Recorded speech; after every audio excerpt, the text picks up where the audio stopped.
গরম ধোয়া ওঠা ঝুরঝুরে সাদা ভাতের সঙ্গে এরকম লাল লাল ঝাল ঝাল মাটনের পাতলা ঝোল কিন্তু বাঙালি বাড়িতে এখনও একটা ইমোশন, স্পেশালি সানডেতে। আর আজকে সেই রেসিপিটাই শেয়ার করব।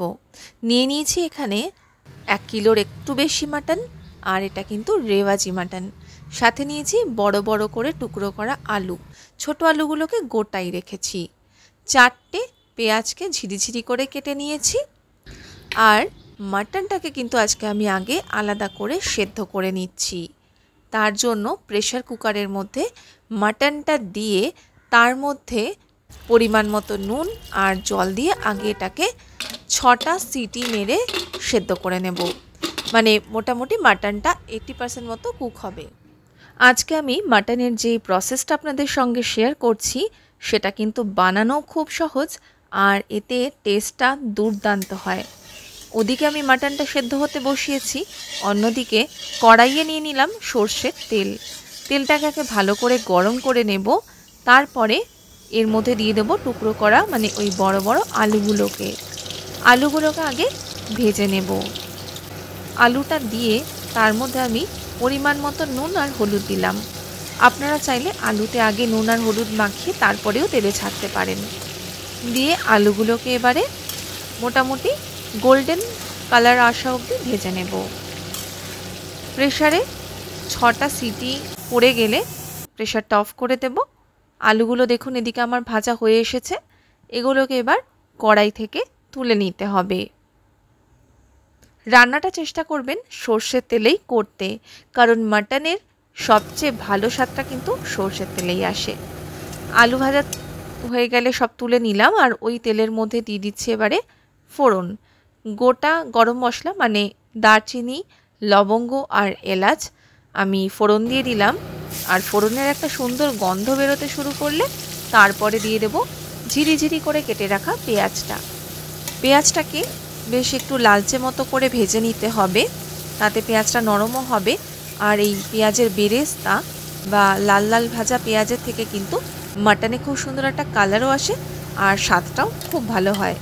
তারপরে দিয়ে দিচ্ছি এখানে আদা, রসুন আর কাঁচা লঙ্কার পেস্ট। আমি এটা আগে থেকেই করে রেখেছিলাম। মোটামুটি 1.5 ইঞ্চি মতো আদা, 10 থেকে 12 কোয়া রসুন আর 6টা কাঁচা লঙ্কা আমি এখানে একসঙ্গে পেস্ট করেছি। মনে রাখবেন মাটনে কিন্তু রসুনের থেকে আদার পরিমাণটা একটু বেশি দিতে হয়, তবেই কিন্তু এর স্বাদটা ভালো হয়।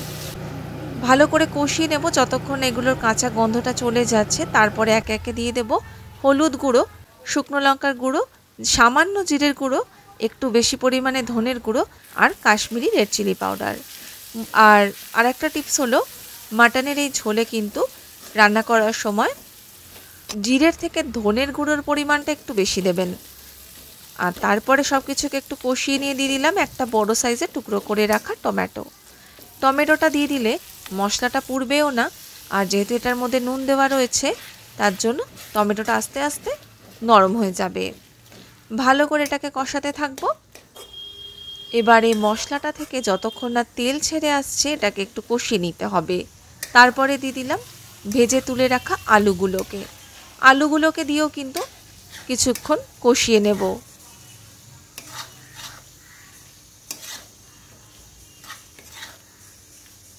আলুটা যত ভালো করে কষাবেন এর মধ্যে মশলাটাও সুন্দর করে ঢুকে যাবে। আর মাটনের আলু তো আমাদের জন্য একটু স্পেশালি হয়। ব্যাস, এবারে দিয়ে দিলাম জল অল্প পরিমাণে। এবার এটাকে নাড়াচাড়া করে নেব, দিয়ে কিছুক্ষণ এটাকেও কষিয়ে নিতে হবে।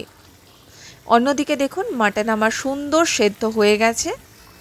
আর এরপরে দিয়ে দিচ্ছি এটার মধ্যে স্বাদ মতো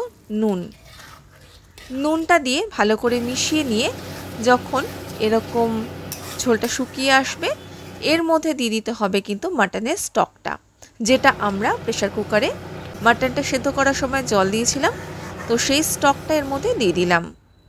তারপরে একটা ঝাঁঝরি হাতার সাহায্যে মাটনগুলোকে তুলে নিয়ে আলাদা করে এর মধ্যে দিয়ে দেব। দিয়ে বেশ কিছুক্ষণ এটাকে কষিয়ে নিতে হবে, তাহলে পরে মাটনটা কিন্তু ভালো করে মশলাটাকে টেনে নেবে। আর এটা তো আগে থেকেই ভালো করে সেদ্ধ করাই আছে, তাই কোনো চিন্তা নেই, এটাকে 10 থেকে 15 মিনিট মতো একটু ফুটিয়ে নিয়ে গ্যাসটা বন্ধ করে দিলেই রেডি হয়ে যাবে একদম বাঙালি বাড়ির রবিবাসরীয় মাটনের পাতলা ঝোল। জাস্ট গরম গরম ভাত হবে আর সাথে এরকম মাটনের ঝোল হলে কিন্তু খাওয়াটা পুরো জমে যাবে। তো রেসিপিটা কেমন লাগলো আমাকে জানাবেন, আর আমার চ্যানেলটাকে সাবস্ক্রাইব করতে কিন্তু ভুলবেন না। দেখা হবে আবার একটা নতুন ভিডিওতে। ধন্যবাদ।